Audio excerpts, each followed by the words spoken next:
Welcome to my channel Conceptia Politica. আমি college teacher Bijan Chatterjee. আজকে যে বিষয়টি নিয়ে আলোচনা করব সেটি হলো ঐতিহাসিক বস্তুবাদ। দান্দিক বস্তুবাদ আলোচনা করার সময় এটা পরিষ্কার হয়েছে যে সমাজের যে বিবর্তন, সমাজের যে উত্তরণ এক সমাজ থেকে অন্য সমাজে, তার মূলে আছে দ্বন্দ্ব। কিন্তু এই দ্বন্দ্বটা অ্যাকচুয়ালি কি, কোথায়, কার সাথে কার দ্বন্দ্ব, এটি মার্কস পরিষ্কারভাবে বিশ্লেষণ করেছেন তার ঐতিহাসিক বস্তুবাদে। এখন ঐতিহাসিক বস্তুবাদ কি?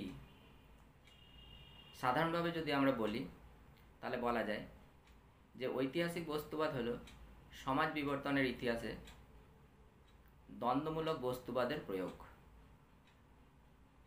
তবে ঐতিহাসিক বস্তুবাদ শুধু সমাজ বিবর্তনের কারণ ব্যাখ্যা করে না। মরিস কনফোর্ড তার ডায়ালেকটিক্যাল মেটেরিয়ালিজম গ্রন্থে বলেছেন যে ঐতিহাসিক বস্তুবাদ শুধুমাত্র সমাজ বিবর্তনের ইতিহাস ব্যাখ্যা করেই তার কর্তব্য শেষ করে না। ঐতিহাসিক বস্তুবাদ ভবিষ্যৎ সমাজের কাঠামো কেমন হবে তারও দিক নির্দেশ করে। ঐতিহাসিক বস্তুবাদের প্রধান আলোচ্য বিষয়ই হল সমাজ বিবর্তনের ইতিহাস পর্যালোচনা করা। এবং আমরা যদি দেখি তাহলে দেখব যে সমাজ বিবর্তনের ইতিহাসে ভৌগোলিক অবস্থান, জনসংখ্যা, অসাধারণ ব্যক্তিত্ব, রক্তের সম্পর্ক, যুদ্ধ বিগ্রহ প্রভৃতি অনেক উপাদান কার্যকরী। কিন্তু মার্কস বলছেন যে এইগুলির প্রভাব থাকলেও এগুলি কিন্তু সমাজ বিবর্তনের নির্ণায়ক ভূমিকা পালন করে না। সমাজ পরিবর্তনের নির্ণায়ক ভূমিকা পালন করে উৎপাদন পদ্ধতি। সুতরাং সমাজের বিবর্তনের মূলে আছে উৎপাদন পদ্ধতি। উৎপাদন পদ্ধতিকে কেন্দ্র করেই গড়ে ওঠে সমাজ, সামাজিক সম্পর্ক। তাহলে আমাদের এই উৎপাদন পদ্ধতি এইগুলো আগে পরিষ্কার করে জেনে নিতে হবে, না হলে ঐতিহাসিক বস্তুবাদ সম্পর্কে আমাদের ঠিক মতো বোধগম্যতা আসবে না। উৎপাদন বলতে আমরা কি বুঝি? না, উৎপাদন বলতে সাধারণভাবে যদি বলা যায় তাহলে বলবো যে প্রকৃতির যে বস্তু, প্রাকৃতিক যে সম্পদ, শক্তি, তার উপর শ্রম নিয়োগ করে যে বৈষয়িক দ্রব্য সৃষ্টি করা হয় তাকে আমরা বলি উৎপাদন। আর এই যে পুরো প্রসেসটা, অর্থাৎ যে প্রসেসে এই শ্রম নিয়োগ করে প্রকৃতির বস্তুর উপর বৈষয়িক দ্রব্যাদি সৃষ্টি করা হচ্ছে, সেটাকে আমরা বলছি উৎপাদন প্রক্রিয়া। এই উৎপাদন প্রক্রিয়া সামাজিক পরিবর্তনে ক্ষেত্রে একটি গুরুত্বপূর্ণ উপাদান। তাহলে এই যে উৎপাদনের কথা বলা হচ্ছে ঐতিহাসিক বস্তুবাদে, সমাজ পরিবর্তনের ক্ষেত্রে যে উৎপাদনের গুরুত্বপূর্ণ ভূমিকা, এই উৎপাদন কিন্তু সামাজিক উৎপাদন। এখানে একটু পরিষ্কার করে দেওয়া ভালো যে সামাজিক উৎপাদন বলতে আমরা কি বুঝি আর কোনগুলো সামাজিক উৎপাদন নয়। সামাজিক উৎপাদন বলতে আমরা সাধারণত বুঝি সেই উৎপাদন যেখানে বাজার থাকবে, বাজারে ক্রেতা বিক্রেতা থাকবে, ক্রেতা বিক্রেতার মধ্যে একটা লেনদেনের সম্পর্ক থাকবে এবং ক্রেতা বিক্রেতার মধ্যে কোনো ব্যক্তিগত সম্পর্ক থাকবে না। তাকে আমরা বলবো সামাজিক উৎপাদন। তাহলে সামাজিক উৎপাদনের সাথে বাজার রিলেটেড। বাজার বলতে নির্দিষ্ট কোনো স্থান নয়। বাজার সেটিকেই বলবো যেখানে ক্রেতা বিক্রেতা আছে এবং ক্রেতা বিক্রেতার মধ্যে দ্রব্য বা সেবা যাই বা হোক না কেন সেটা কেনা বেচা হয়। যেমন একজন শিক্ষক তার ছাত্রদেরকে পড়াচ্ছেন, এখানেও কিন্তু বাজার আছে। কেন শিক্ষক পড়াচ্ছেন? কেন? সে স্যালারি পাবে। তাহলে শিক্ষক হচ্ছেন এখানে বিক্রেতা, তার সেবা বিক্রি করছে। এখানে ক্রেতা হচ্ছে স্টুডেন্টরা, তারা ফিস দিয়ে কিন্তু কলেজে বা স্কুলে পড়াশোনা করছে, তাহলে তারা হচ্ছে এখানে ক্রেতা। এই যে এটা কিন্তু উৎপাদন, সেবামূলক উৎপাদন, সেবা দ্রব্য উৎপাদন হচ্ছে, তাহলে এই উৎপাদনটা হচ্ছে সামাজিক উৎপাদন। একজন নার্স যখন রোগীর সেবা করছে সেটা কিন্তু সামাজিক উৎপাদন। কেন? সেখানে বাজার আছে, মার্কেট আছে, অর্থাৎ ক্রেতা বিক্রেতা আছে, নার্স তার সেবা বিক্রি করছে, রুগী তার সেবা কিনছে এবং রুগীকে এই জন্যে পে করতে হচ্ছে, টাকা পে করতে হচ্ছে, অর্থাৎ টাকা দিয়ে সে তার সেবা কিনছে। এটাও কিন্তু সামাজিক উৎপাদন। কিন্তু একজন মা যখন শিশুকে দেখাশোনা করছে বা সবসময় সেবা করছে, এইটা কিন্তু সামাজিক উৎপাদন নয়। কেন? এখানে কিন্তু বাজার নেই, এখানে ক্রেতা বিক্রেতা নেই। মা যে সেবাটি দিচ্ছেন সেটা কিন্তু তিনি বিক্রি করছেন না, কেন? তার বিনিময়ে তিনি কিন্তু কিছুই পাচ্ছেন না।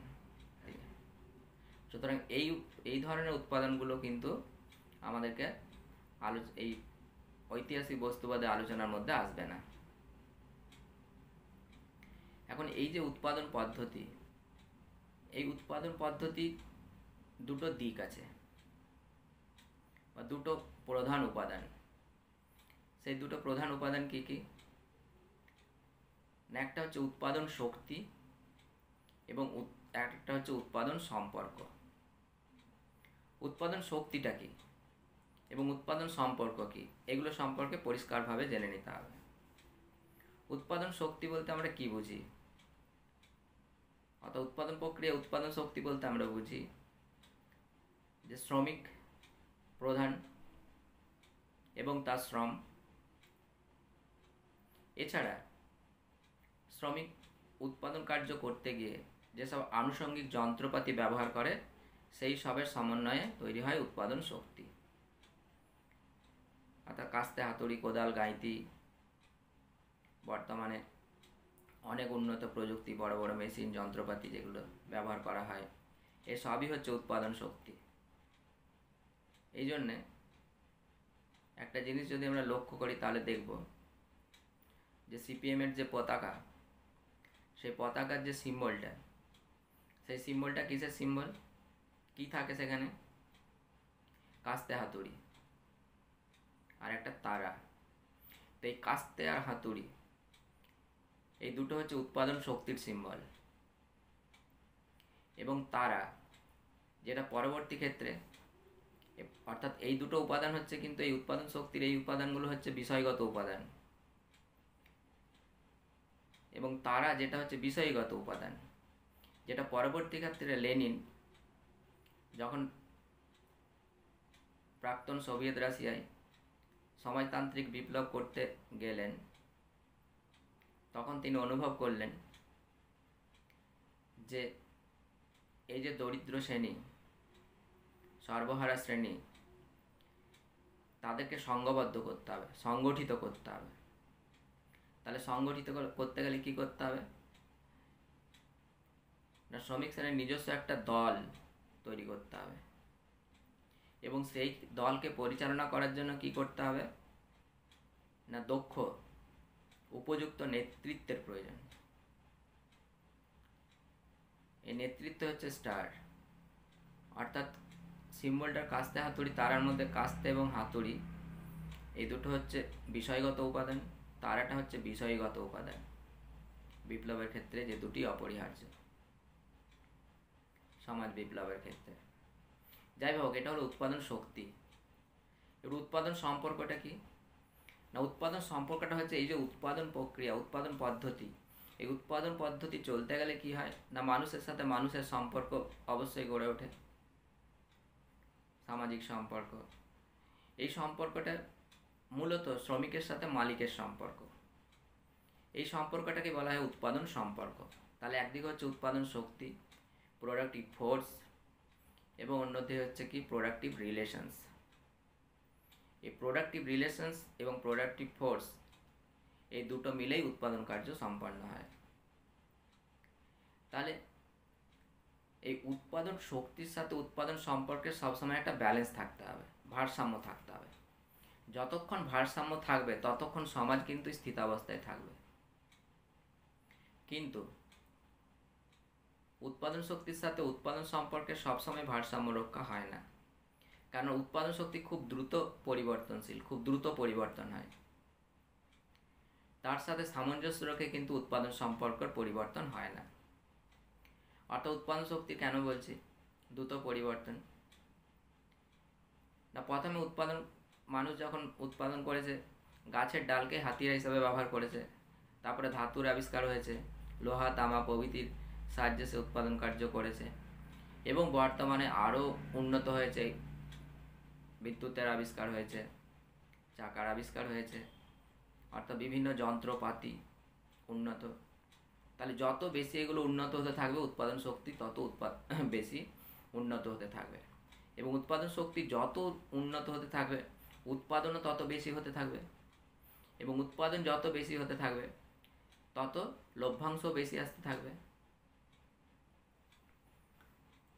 তাহলে তার সাথে সামঞ্জস্য রেখে উৎপাদন সম্পর্কের অর্থাৎ শ্রমিক মালিকের যে সম্পর্কটা, সেই সম্পর্কটাও কিন্তু কি না সমান তালে একটা সমান্তরাল ভারসাম্য রক্ষা করে চলবে, কিন্তু সেটা হয় না। এই লভ্যাংশ যত উৎপাদন শক্তি বৃদ্ধি পায়, লভ্যাংশ বৃদ্ধি পায়, সেই বৃদ্ধির সমানুপাতিক হারে কিন্তু শ্রমিক পায় না। যে শ্রম দিচ্ছে, শ্রমটাই মূল সবসময়, কেন শ্রম ছাড়া কোনো দ্রব্যের কোনো জিনিসের উদ্বৃত্ত মূল্য সৃষ্টি হয় না। শ্রমই একমাত্র কোনো জিনিসের উদ্বৃত্ত মূল্য সৃষ্টি করতে পারে। শ্রম ব্যতিরেকে কোনো কিছুরই উদ্বৃত্ত মূল্য সৃষ্টি হয় না বা মূল্য সৃষ্টি হয় না। এই আমি নিঃশ্বাস নিলাম, এর জন্য দাম দিতে হচ্ছে? হয়নি, কেননা এর সাথে শ্রম যোগ হয়নি। আবার আমি যদি একটা অক্সিজেন সিলিন্ডার কিনি তাহলে কিন্তু আমাকে দাম দিতে হবে, কেন না তার সাথে শ্রম যোগ হয়েছে। আমরা পুকুরে নদী নালায় যে জল ব্যবহার করতে পারি দাম দিতে হয় না, বৃষ্টির জল ব্যবহার করতে পারি দাম দিতে হয় না, কেন না এর সাথে শ্রম যোগ হয়নি। কিন্তু যদি আমরা একটা জলের বোতল কিনতে যাই 1/2 লিটার বা 1 লিটারের, তাহলে 10 টাকা বা 20 টাকা দাম দিতে হয়। কিসের দাম দিচ্ছি আমরা? অ্যাকচুয়ালি দামটা দিচ্ছি শ্রমের দাম। এই দামটা কে সৃষ্টি করলো? শ্রমিক সৃষ্টি করলো। কার দ্বারা সৃষ্টি করলো? তার শ্রমের দ্বারা সৃষ্টি করলো। তাহলে এই যেটুকু সৃষ্টি হচ্ছে মূল্য সৃষ্টি কোনো দ্রব্যের, পুরোটাই হচ্ছে উৎপাদন শক্তির দ্বারা। অর্থাৎ শ্রমিক তার আনুষঙ্গিক যন্ত্রপাতি হাতিয়ারকে কাজে লাগিয়ে উৎপাদনটা করেছে, কিন্তু সেই অনুপাতে যে লভ্যাংশ হচ্ছে সেই লভ্যাংশ কিন্তু সে পায় না, মালিক শ্রেণী কিন্তু সেটি ভোগ করে নেয়। এটা উদ্বৃত্ত মূল্য তত্ত্ব যখন করবো আমি ভিডিওটা, তখন আরও পরিষ্কার করে বুঝিয়ে দেবো কিভাবে এই ক্লাসটা তৈরি হচ্ছে। তাহলে উৎপাদন শক্তির সাথে উৎপাদন সম্পর্ক সমান্তরালভাবে ভারসাম্য রক্ষা করে চলছে না। যখনই ভারসাম্য রক্ষা করে চলবে না তখনই উৎপাদন শক্তির সাথে উৎপাদন সম্পর্কের দ্বন্দ্ব শুরু হবে, এবং এই দ্বন্দ্বের পরিপ্রেক্ষিতেই একটা সমাজ থেকে অন্য সমাজের একটা বিবর্তন হবে, একটা সমাজ থেকে অন্য সমাজের পরিবর্তন হবে। তাহলে সমাজ বিবর্তনে বা এটাকে আমরা বলি একটা সমাজ থেকে একটা সমাজের বিবর্তন, মানে সমাজের পরিবর্তন হচ্ছে। তাহলে এবং এইভাবে আস্তে আস্তে যখন বুর্জোয়া সমাজ থেকে সমাজতান্ত্রিক সমাজের পরিবর্তন হবে তখন সেটাকে আমরা বলবো বিপ্লব। মার্ক্সবাদ অনুসারে বিপ্লব বলতে বোঝায় সমাজের আমূল পরিবর্তনকে। অর্থাৎ সমাজের যখন আমূল পরিবর্তন হবে, আমূল পরিবর্তন হবে বলতে কি না উৎপাদন শক্তির সাথে উৎপাদন সম্পর্কে যে ভারসাম্যহীনতা আমরা সেই আদিম দাস সমাজ থেকে সামন্ততান্ত্রিক সমাজ থেকে বুর্জোয়া সমাজ দেখে এসছি, সেইটা কিন্তু আর থাকবে না। অর্থাৎ এখানে একটা কি হবে না পুরোপুরি ভারসাম্যযুক্ত উৎপাদন শক্তির সাথে উৎপাদন সম্পর্ক ভারসাম্যযুক্ত একটা সমাজ প্রতিষ্ঠা হবে, অর্থাৎ সমাজের একটা আমূল পরিবর্তন হবে। অর্থাৎ উৎপাদন যে ব্যবস্থা এতদিন ধরে চলে আসছিল সেই উৎপাদন ব্যবস্থার একটা আমূল পরিবর্তন হবে। তাহলে এই যে সমাজের পরিবর্তন বা বিপ্লব, সমাজ বিপ্লব, এই সমাজ বিপ্লবের ক্ষেত্রে সবচেয়ে সক্রিয় ভূমিকা পালন কে করে? না সক্রিয় ভূমিকা পালন করছে তাহলে উৎপাদন শক্তির সাথে উৎপাদন সম্পর্কের দ্বন্দ্ব। আমি আগে বলেছিলাম দ্বন্দ্বমূলক বস্তুবাদে যে দ্বন্দ্বটাকে আমি ক্লিয়ার করেছিলাম, দ্বন্দ্ব বলতে কি বুঝি, এবং সমাজ বিবর্তনের ইতিহাসে দ্বন্দ্ব ক্রিয়াশীল। এবং দ্বন্দ্বটা কোথায় অ্যাকচুয়ালি? না দ্বন্দ্বটা অ্যাকচুয়ালি হচ্ছে উৎপাদন শক্তির সাথে উৎপাদন সম্পর্কের দ্বন্দ্ব। এই উৎপাদন শক্তির সাথে উৎপাদন সম্পর্কের দ্বন্দ্বের পরিপ্রেক্ষিতেই কিন্তু সমাজের বিবর্তন হয়, সমাজের পরিবর্তন হয়। তাহলে সমাজের বেস বা ভিত্তি, এই ভিত্তিটা কি? না সমাজের সামগ্রিক উৎপাদন ব্যবস্থা। এই উৎপাদন ব্যবস্থাটাই হচ্ছে ভিত্তি, অর্থাৎ ইকোনমিক স্ট্রাকচার। এই ইকোনমিক স্ট্রাকচারটা হচ্ছে সমাজের ভিত্তি। এই উৎপাদন ব্যবস্থাটাই কিন্তু তার উপরিকাঠামোটা নির্ধারণ করে দেয়, অর্থাৎ সমাজের উপরিকাঠামো কে আছে? রাষ্ট্র আছে, রাষ্ট্র ব্যবস্থা আছে, অর্থাৎ পলিটিক্যাল, সোশ্যাল, ইন্টেলেকচুয়াল, তারপরে ফিলোসফিক্যাল, আইডিওলজিক্যাল, রিলিজিয়াস, অর্থাৎ এই সব কিছুই কিন্তু সমাজের উপরিকাঠামো। এই উপরিকাঠামোগুলোকে নির্ধারণ করে দেয় ভিতটা। ভিতটা কেমন হবে? কোনো সমাজের উৎপাদন ব্যবস্থা যদি সমাজতান্ত্রিক ধাঁচের হয়, অর্থাৎ সমাজতান্ত্রিক সমাজ ব্যবস্থা হয়, তাহলে তার উপরিকাঠামোগুলোও কিন্তু সেইভাবে পরিবর্তন হয়ে যাবে। আর কোনো সমাজের ভিতটা যদি বুর্জোয়া বা পুঁজিবাদী ধাঁচের হয়, তাহলে তার উপরিকাঠামোগুলোও কিন্তু ঠিক সেই রকমই হবে। সেখানে বিচার ব্যবস্থা, আইন ব্যবস্থা, ধর্ম ব্যবস্থা, এগুলো সব অন্যভাবে ভূমিকা পালন করবে। সমাজতান্ত্রিক সমাজে যদি হয় তাহলে কিন্তু ঠিক অন্যভাবে ভূমিকা পালন করবে। বৌদ্ধিক যে ভূমিকা, ইন্টেলেকচুয়াল, এটা কিন্তু সমাজের উপরিকাঠামো। তাহলে এই সব কিছুই নির্ধারণ করে দিচ্ছে কিন্তু কে? না আমাদের ভিত্তিটা সমাজের, অর্থাৎ উৎপাদন ব্যবস্থাটা, ইকোনমিক স্ট্রাকচার, যেটা অর্থনৈতিক কাঠামো, সেটাই কিন্তু সব কিছু নির্ধারণ করে। যদি সমাজতান্ত্রিক ধাঁচের হয় ভিত্তিটা সমাজের, তাহলে কি হবে? না উপরিকাঠামো দেখবো আমরা, সেখানে শ্রেণী নেই, শ্রেণী বৈষম্য নেই, দূর করা হচ্ছে। সেখানে গণমাধ্যমকে বুর্জোয়াদের যে গণমাধ্যম, এই বুর্জোয়া সমাজে যে গণমাধ্যম, সেই গণমাধ্যমকে বলা হয় যে এটা বুর্জোয়াদের স্বার্থ রক্ষার্থে, বুর্জোয়াদের প্রচার করার জন্য শুধু ব্যবহার করা। এই জন্য গণমাধ্যমের স্বাধীনতা দেওয়া হয়। স্বাধীনতার নাম করে কী করা হয়? না শুধুমাত্র বুর্জোয়াদের স্বার্থ রক্ষা করা হয়, প্রচার করা হয় তাদের সপক্ষে। এই জন্য শ্রমিক শ্রেণীর ক্ষেত্রে কী হবে? যখন সমাজতান্ত্রিক সমাজ প্রতিষ্ঠা হবে, তখন কিন্তু শ্রমিক শ্রেণীর মুখপত্র হিসাবে একটি গণমাধ্যম থাকবে, যারা শ্রমিকদের কথা বলবে, শ্রমিকদের ভালো মন্দের কথা বলবে, শ্রমিকদের সংগঠনের কথা বলবে, শ্রমিকদের ঐক্যের কথা বলবে, শ্রমিকদেরকে আরও সংঘবদ্ধভাবে থাকতে, সংঘবদ্ধভাবে চলার কথা বলবে। বুর্জোয়া সমাজের যে বিচার ব্যবস্থা, অত্যাধিক গুরুত্ব দেওয়া হয়। কেন? না বিচার ব্যবস্থার মাধ্যমে যত অবৈধ কাজগুলোকে বৈধ প্রমাণ করা হয়। কোনো একটা বুর্জোয়া নেতা বা কেউ কোনো একজনকে খুন করলো, সেটা বিচার চললো, বিচারে আদালত কি বলে দিল? না আদালত বললো না ও খুনি নয়। অর্থাৎ কি হলো? যে সত্যিকারের খুনি সেও কিন্তু বৈধতা পেয়ে গেল যে সে খুনি নয়, এটা প্রচার করে দেওয়া হলো যে তাকে ফাঁসানো হয়েছে। তাহলে বিচার ব্যবস্থার উপরও আস্থা রাখা যায় না সেরকম। ওই জন্য সমাজতান্ত্রিক সমাজ ব্যবস্থার বিচার ব্যবস্থা অন্য ধরনের হয়, মানুষের বিচার ব্যবস্থা। এমনি প্রতিটা ক্ষেত্রে যদি দেখি, রিলিজিয়াসের ক্ষেত্রে, ধর্মের ক্ষেত্রে, মার্কস বলেছিলেন religion is the opium to the people, অর্থাৎ ধর্ম হলো আফিমের মতো। কেন? রাশিয়াতে দেখেছি, সোভিয়েত রাশিয়াতেও দেখেছি যে যাররা পোপদের সাহায্য নিয়ে কিভাবে মানুষকে বোকা বানিয়েছে, মানুষকে দিনের পর দিন শোষণ করেছে।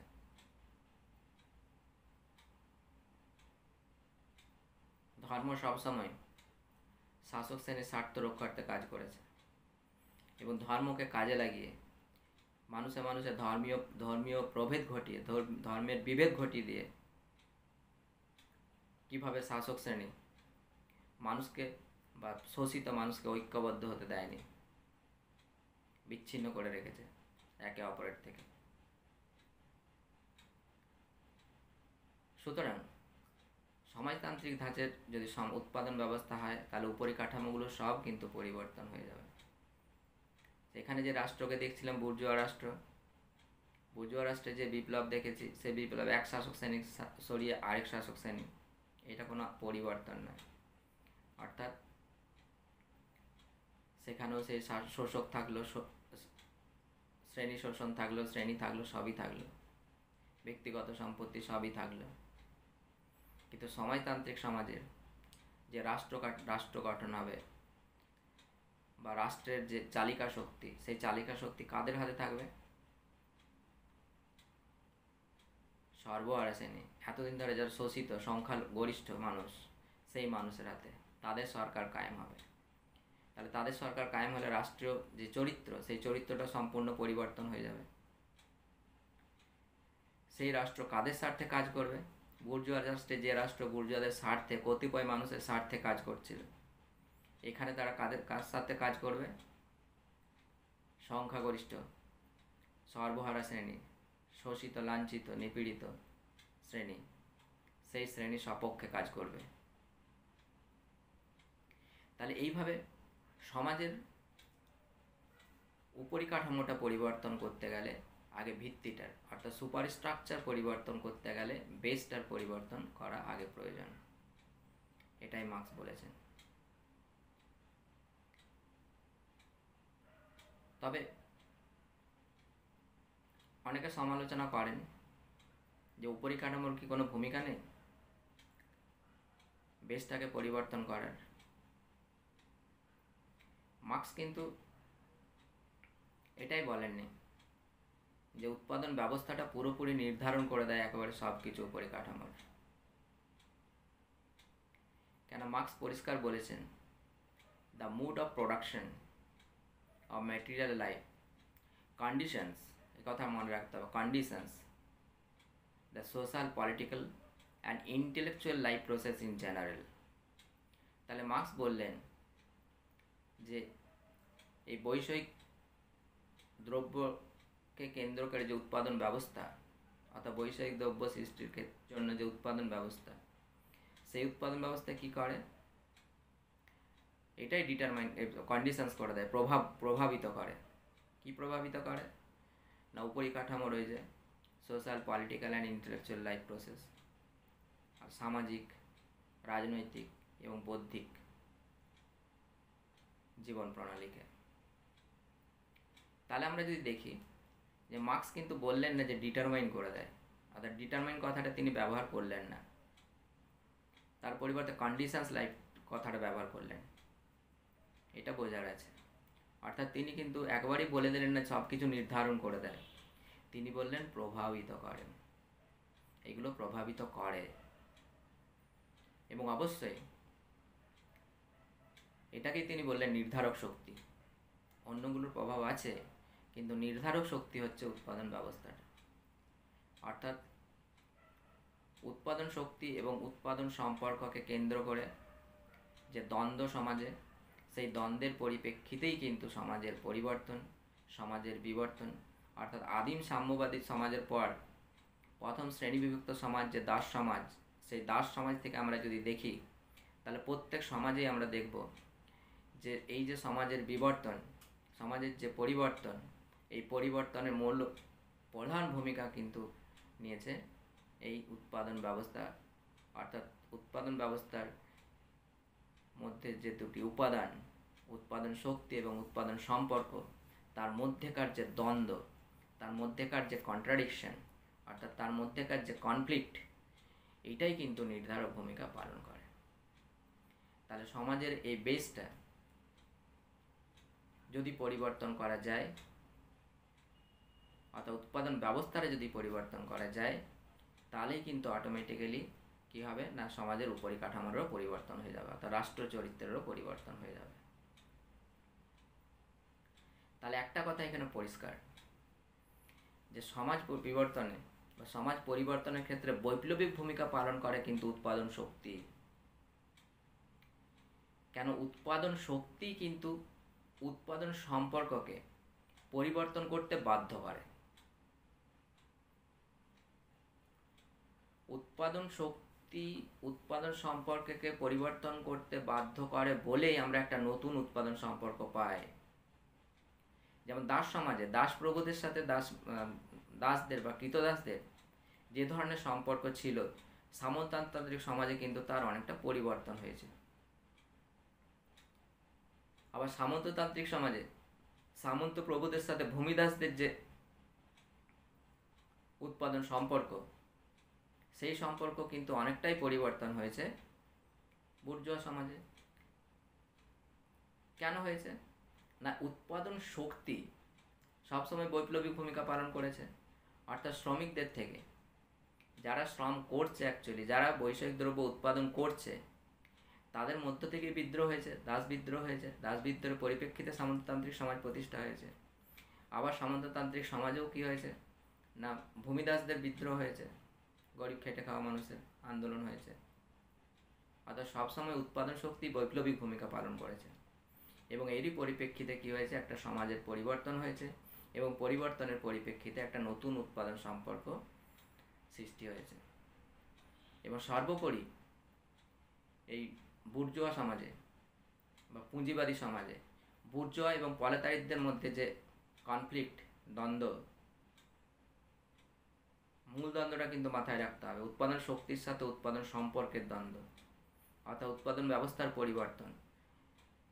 যদি শ্রমিক যে পরিমাণ দ্রব্য উৎপাদন করছে, সেই পরিমাণ বা দ্রব্য উৎপাদন করছে এবং তার থেকে যা লভ্যাংশ বা লাভ হচ্ছে, আনুপাতিক হারে যদি শ্রমিকদেরকে দেওয়া হতো, তাহলে কিন্তু শ্রমিকদের মধ্যে থেকে বিদ্রোহ হতো না, সমাজটা অন্য ধরনের সমাজ হতো।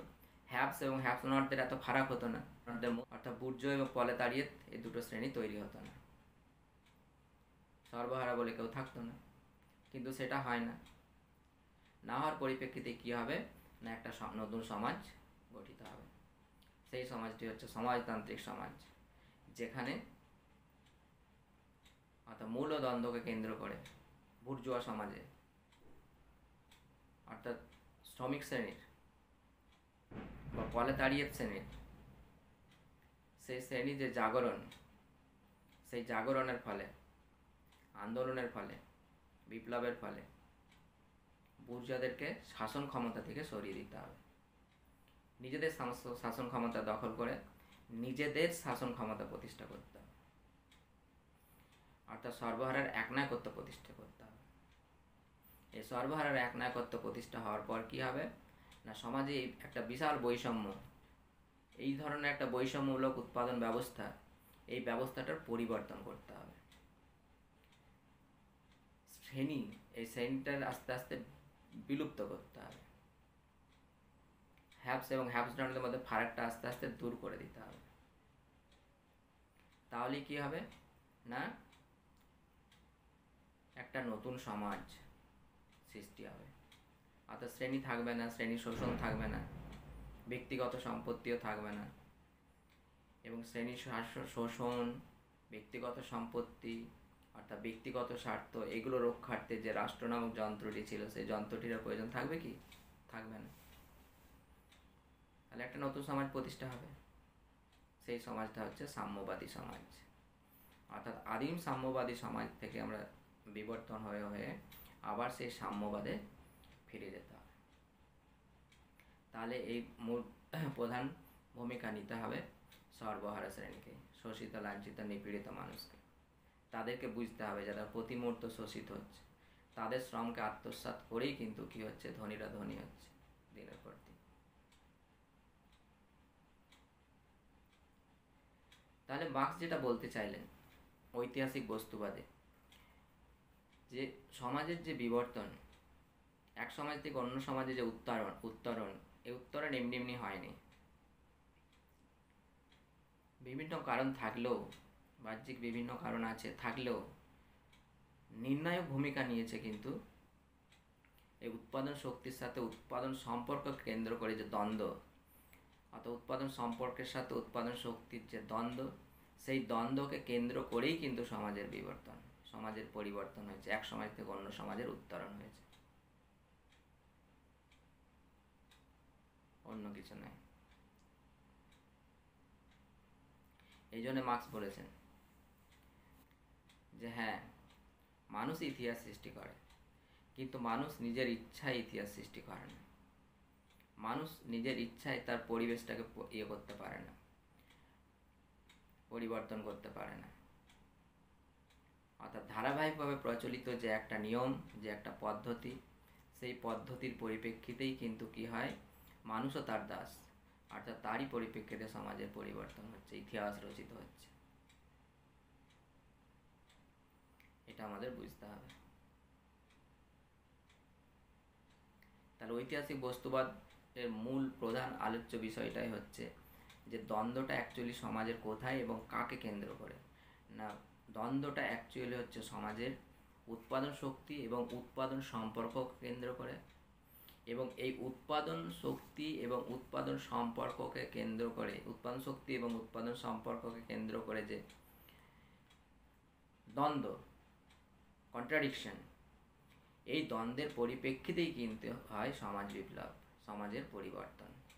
তাহলে সমাজ পরিবর্তনের মূল কারণটাই হচ্ছে উৎপাদন শক্তির সাথে উৎপাদন সম্পর্কের দ্বন্দ্ব।